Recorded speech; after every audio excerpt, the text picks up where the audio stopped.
कैसे हैं आप सब? आज आपके सामने मैं एक कविता लेके आई हूँ जिसका शीर्षक है मंथरा। मंथरा एक रामायण का एक पात्र है जिसके बारे में हमने सब ने सुना होगा। जिसने भी राम की कहानी सुनी है वो मंथरा से वाकिफ़ है। तो मंथरा राम की कहानी की खलनायिका है। वही है जो कैकेयी को उकसाती है कि दशरथ से वे भरत के लिए राज सिंहासन और राम के लिए वनवास मांगे। तो यदि कैकेयी ना होती तो राम को वनवास ना होता, दशरथ की कुकाल मृत्यु ना होती, सीता का हरण ना होता, रावण का वध ना करते और रामायण ना होता। तो अगर मंथरा ना होती तो रामायण ना होता। मंथरा पूर्व जन्म में एक यक्षिका थी। उनकी एक बहुत ही प्यारी सी बेटी थी। उस बेटी के पति यानी यक्षिका के दामाद का वध कर दिया था गलती से कैकेयी ने। कैकेयी के पिता कैकेयी ने शिकार करते समय गलती से उनको तीर मार दिया और वो मर गए। और तो और उन्होंने कैकेयी ने उसका जो मृत शरीर था वो भी यक्षिका को नहीं दिया, जो कि उसको पुनर्जीवित कर सकती थी।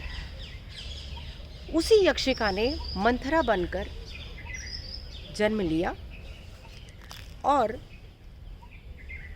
ब्रह्मा के निवेदन पर उसने राम की कहानी में अपने पात्र को बहुत अच्छे से अदा किया और अपरोक्ष रूप से ही सही उसने कैकेयी से अपना बदला लिया, उनकी पुत्री को विधवा करके।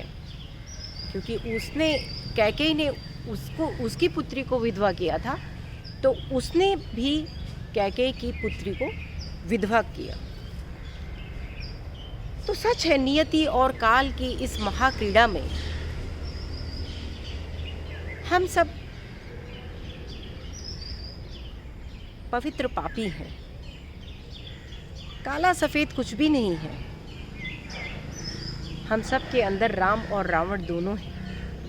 इसी पृष्ठभूमि के साथ मंथरा के ऊपर मैंने कुछ पंक्तियाँ लिखी हैं।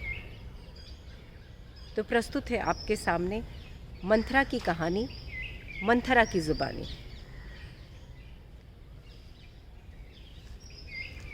एक तिनके की आहुति होती तो जलता है दावा नल। एक तिनके की आहुति होती तो जलता है दावा नल। एक छोटा सा पत्थर हिल जाता है राजमहल। मैं तो बस थी एक निमित्त, प्रभु को तो जंगल जाना था।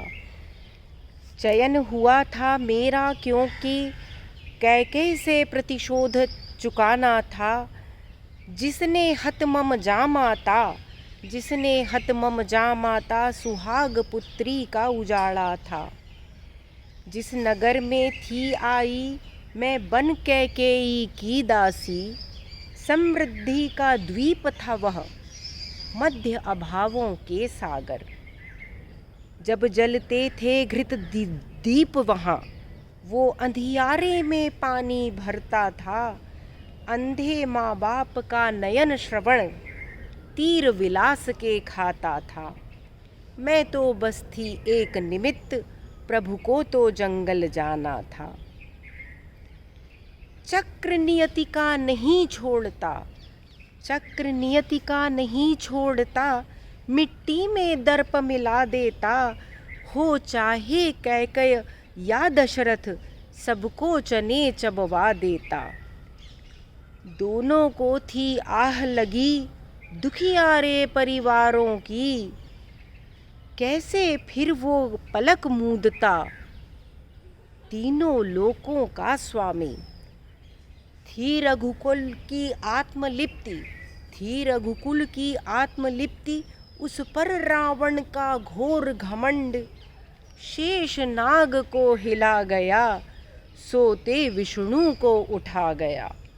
मैं तो बस थी एक निमित्त, प्रभु को तो जंगल जाना था। त्याग युगों का विश्राम जग जननी को लिए साथ, जब हुए अवतरित सीता राम, चहका आंगन मिथिला का, अयोध्या में उत्सव अविराम। देख कुमारों का सुंदर रूप, फूले नहीं समाते भूप। भूल गए सुख की छाया में, भूल गए सुख की छाया में, किसको कहते दुख की धूप। पर रहा प्रभु को सदा स्मरण, पर रहा प्रभु को सदा स्मरण, करने को मर्दन अहंकार का, हुआ था उनका अवतरण। मैं तो बस थी एक निमित्त, प्रभु को तो जंगल जाना था। रहना है मुझको तो दासी ही, राजा चाहे कोई बने। कहा कितनी चतुराई से मैंने, उसके मन में संशय डाला था। एक चेरी की बातों में आ, राजा की उस प्राण प्रिया ने, कर विवेक की तिलांजलि, अपना ही नीड़ उजाड़ा था। एक राम का वनवास मांग, एक राम का वनवास मांग, की सुनिश्चित शांति श्रवण की, और यक्षिणी का प्रतिशोध दमन, और यक्षिणी का प्रतिशोध शमन, फिर संहार दशानन का, तो होना अवश्यम भावी था। मैं तो बस थी एक निमित्त, प्रभु को तो जंगल जाना था। 14 बरसों का वनवास, बोले थे प्रभु आ मेरे पास। मंथरा जो तुम ना होती, मंथरा जो तुम ना होती, व्यर्थ हुआ होता अवतार। निंदा का विष पीकर भी, किया है तुमने अपना काम। क्षमा राम की भी धो न सकेगी, क्षमा राम की भी धो न सकेगी, उस कलंक को किया अंगीकार।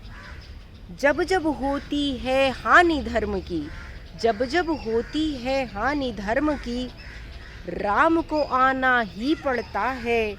किसी मंथरा को उसका रोड़ा चुनना ही पड़ता है। तुम तो बस थी एक निमित्त, मुझको तो जंगल जाना था। एक तिनके की आहुति होती, तो जलता है दावानल। एक छोटा सा पत्थर हिलता, हिल जाता है राजमहल। तुम तो बस थी एक निमित्त, राम को तो जंगल जाना था। नमस्कार।